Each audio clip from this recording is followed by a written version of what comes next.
Good morning everyone. बहुत बहुत स्वागत है आप सबका ओपी मौर्य सर के इस चैनल में। तो चलिए हम आज बात करते हैं पादपों में होने वाली क्रियाएं, जैसे परिवहन एवं वाष्पोत्सर्जन। तो परिवहन क्या है?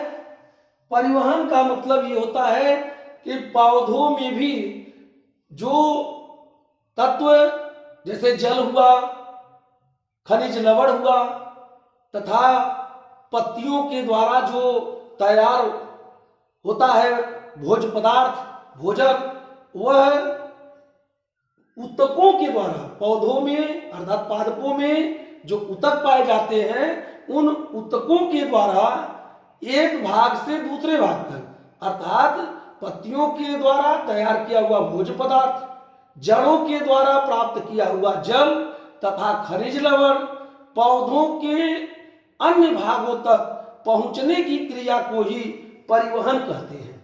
जैसे यहाँ एक पौधा हम उदाहरण के रूप में ले रहे हैं, इसके जड़ों के द्वारा जो जल तथा खनिज लवण प्राप्त होता है और ये जो है प्राप्त होकर के ऊपर की ओर जाता है अन्य भागों तक, तथा पत्तियों के द्वारा जो तैयार किया हुआ भोजन होता है वह जड़ों तक भी जाता है और पत्तियों और फूलों फलों तक भी जाता है, हर जगह तक जाता है। तो यही परिवहन है। पादपों में जड़ों द्वारा मृदा से जल एवं खनिज लवणों को तथा पत्तियों द्वारा तैयार भोज्य पदार्थों को ऊतकों द्वारा पादपों के अन्य भागों तक पहुंचाने की क्रिया को परिवहन कहते हैं। और ये परिवहन जो होता है, ये परिवहन विशेष रूप से पौधों में दो प्रकार के ऊतक पाए जाते हैं जो संवहन ऊतक कहलाते हैं। एक होता है जाइलम जिसे दारू कहते हैं, और एक होता है फ्लोयम जिसको हम पोषवाह कहते हैं। ये दोनों ऊतक जो है ये क्रिया पौधों में कराते हैं। जड़ों में जाइलम ये जो है जल को अवशोषित कर लेता है, जल को प्राप्त कर लेता है, मृदा में खनिज लवण जो होते हैं उसको प्राप्त कर लेता है और अन्य भागों तक पौधे के पहुंचा देता है। और पत्तियों में फ्लोयम पाया जाता है जो भोजन तैयार किया जाता है पत्तियों के द्वारा, उसको पौधों के पादपों के अन्य भागों तक पहुंचाता है। तो इस प्रकार ये क्रिया होती है जिसे हम परिवहन कहते हैं पादपों में। अब सब देखें वाष्पोत्सर्जन क्या है।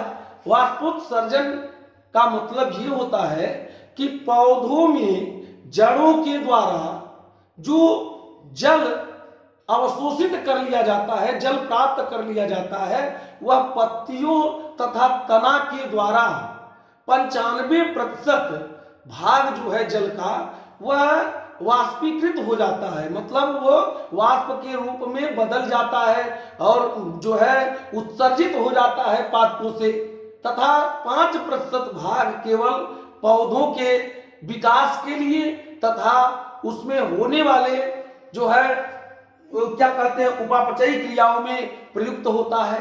अर्थात जल के अधिकांश भाग को वाष्प के रूप में उत्सर्जित होने की क्रिया को वाष्पोत्सर्जन कहते हैं। यह बहुत ही महत्वपूर्ण क्रिया है। इसमें होने से पौधों का जो है व्यवस्थित रूप से ये इसका विकास होता है। इसमें भी कोई कमियां रहती हैं तो उसी वाष्पोत्सर्जन की क्रिया के द्वारा इसके अंदर भी अवशिष्ट पदार्थ बाहर निकल जाते हैं। तो आप सब लोग जाने कि परिवहन और वाष्पोत्सर्जन पादपों में किस प्रकार होता है और ये क्या होता है। तो हमें विश्वास हो रहा है कि आप सबको ये दोनों जो है परिवहन तथा वाष्पोत्सर्जन पादपों में समझ में आया होगा। यदि आप सबको ये वीडियो अच्छा लगे तो आप लोग सब्सक्राइब करिए, लाइक करिए, क्योंकि हम अभी जो है प्रयास कर रहे हैं। अभी हम इस चैनल पर नए हैं तो आप लोगों के ऊपर निर्भर है कि आप लोग हमें क्या जो है क्या किस रूप से आप जानना चाह रहे हैं, जानते हैं और आप लोगों की इच्छा बने तो भाई सब्सक्राइब करिए।